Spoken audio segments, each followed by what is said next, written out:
Bonjour Philippe. Bonjour Philippe. Tu me l'avais promis il y a quelques semaines. On va parler aujourd'hui d'un ancien joueur, mais très très ancien. Stan Smith. Stan Smith. Smith.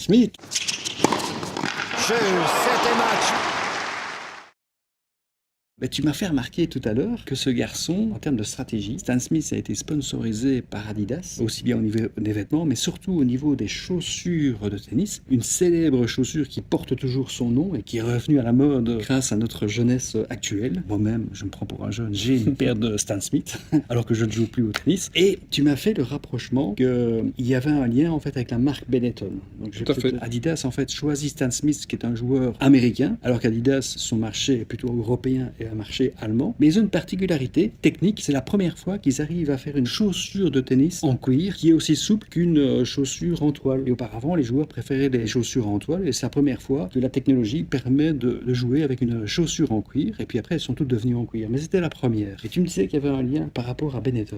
Mais oui, parce que Benetton a aussi une particularité lorsqu'il lance ses produits, c'est qu'il a dans sa poche un brevet qui lui permet pendant 10 ans d'être le seul à pouvoir utiliser une coloration de la laine et d'obtenir donc des pulls de couleur. Donc c'était un brevet, c'était l'objet d'un brevet. Et donc le point commun finalement, c'est que voilà deux marques mondiales qui ont en poche un brevet, mais qui jamais ne vont nous parler de leur brevet, jamais. Elles vont avoir une orientation utilisateur, elles vont parler exclusivement à leur marché, du bien fondé de leurs produits, de l'utilité de leurs produits, du confort de leurs produits, et surtout de la promesse que tient ce produit. Oui, mais je me rappelle, ma mère m'offrait mes pulls Benetton parce qu'elle trouvait qu'il y avait des couleurs vertes, allaient bien à mes yeux en fait.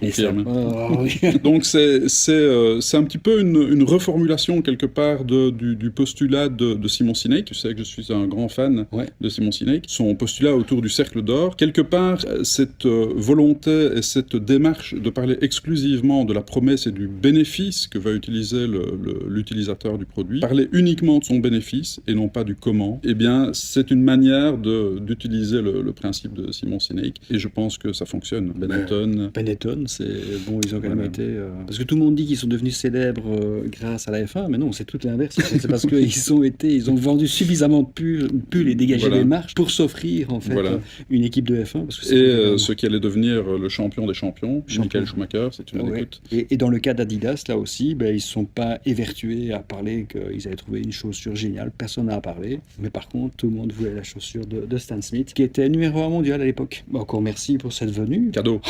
Cadeau. La semaine prochaine, je ne sais pas qui vient, mais quelqu'un viendra. Je vous le promets. À très bientôt. Bientôt. You can't be serious, man. You cannot be serious!